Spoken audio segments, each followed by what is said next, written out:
Caitlin Collins tries to turn this Epstein survivor against Trump, and she learned the hard way. You guys gotta check this video out.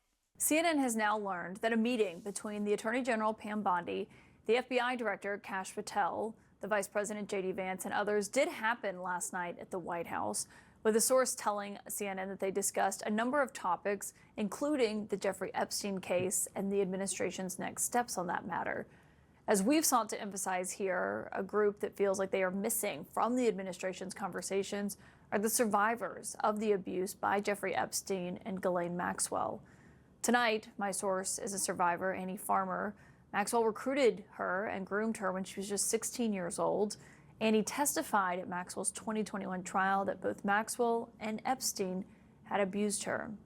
And Annie joins me now, along with her attorney, Jennifer Freeman, is back with us. And I'm very grateful to have both of you here tonight because, Annie, I do think this is something that is missing from a lot of the conversation about subpoenas or witnesses or Congress.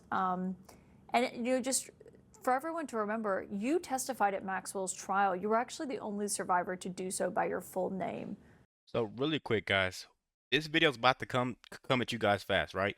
Watch Caitlin Collins' energy completely change. She did not have any of this energy when the VIP flight logs came out. CNN did not push that. CNN did not want to go after that. But they want to go after Trump in whichever way they can. Watch this. Others did so by pseudonyms, understandably. And I just, one, I want to say thank you for being willing to come back and talk about it. But secondly, I wonder what you want people to know who are at home, who are watching all of this play out with Ghislaine Maxwell tonight.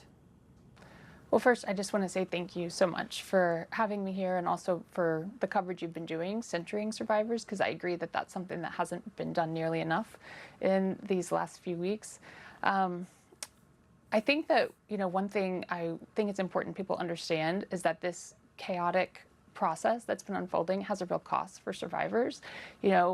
A central part of trauma is a feeling of a lack of control, and that has certainly been triggered here, and I think has a lot of us feeling, very uneasy, really exhausted by this process. And we are learning things just like everybody else, mostly, through the news, through text from friends. We have not been given any kind of a heads up about things that are happening that are directly related to us. These meetings, even this prison transfer was something I expected we would learn about prior to learning about it in the news. And unfortunately, that's not how it has unfolded.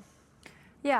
That's totally valid frustration, right? But Caitlin Collins is setting stuff up like this, like Trump is personally ghosting these survivors. That's dishonest framing, plain and simple. When you find out that Ghislaine Maxwell is being moved, which we really haven't been told why or who signed off on that, from this prison in Florida to a lower security federal camp in Texas, I wonder what goes through your mind when you hear that.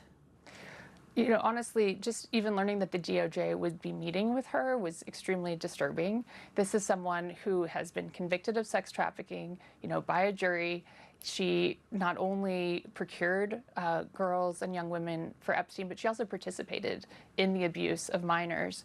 And, to hear that they are meeting with her and considering involving her in the investigation after she has been, been a perjurer, it was very confusing and disturbing. And so, the rumors that followed about a possible commutation or pardon, very upsetting. And then with this prison transfer, I think it again. Exactly. That's exactly what it is. CNN treats speculation like a sworn-in testimony when it fits their anti-Trump narrative.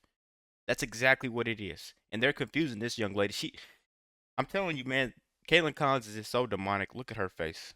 Just look at her. Feels like she is getting preferential treatment. That sounds like something that's unprecedented, and it's really worrying to us about what might be coming next. Well, one of the things she was accused of lying about involved you, and at trial, just so everyone remembers, your mom actually testified that when you went to the ranch in New Mexico in 1996, that Jeffrey Epstein had promised your mom you were going on a retreat and that there were dozens of other girls who were going to be there, that Ghislaine Maxwell was his wife. And then you got there and you were the only one. I believe that's what your mom testified at trial. And so I just think maybe that is part of this, that, you know, we've heard some people describing Ghislaine Maxwell. I should know people who are on the far right describing Ghislaine Maxwell as the victim here. Yeah, I have seen that. Before she gets into that, that's CNN Caitlin Collins' bait.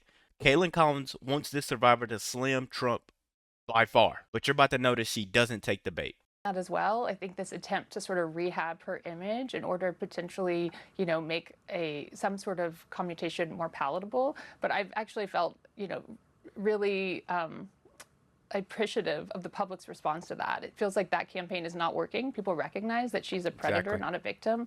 And I think that any additional lessening or of sentence or negotiation will really be met with a lot of outrage and seen as a, you know, a sign of some guilt. If the president's not ruling it out, a pardon, and he just emphasizes that he has the ability to do so, I wonder what you would want to say to him about even considering that. Yeah, I just would want him to know it would be devastating for the victims of Epstein and Maxwell. I mean, this was the one person who was held accountable for these crimes, and she was held accountable for her crimes, not for someone else's, but for the ones that she committed. And I think there's many other ways for him to move forward with this that would actually be indicative of, you know, him not being involved, that would not involve her, right? Releasing more information as people are clamoring for. I think anything that involves her participation would be seen as a sign of guilt.